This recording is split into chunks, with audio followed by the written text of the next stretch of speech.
Kami ngayon naglalakbay sa gitna ng daan. Aking natunglayan, pahinanting natutulog sa daan.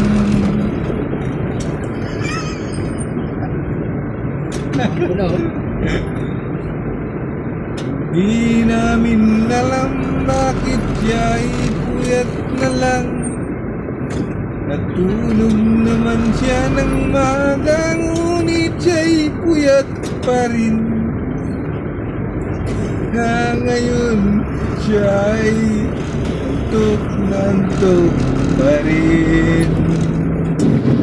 Oh.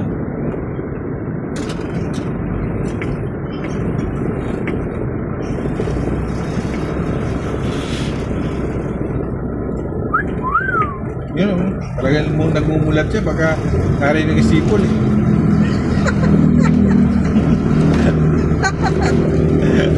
Sarap ng tulog eh, pag nagsipol, biglang magising.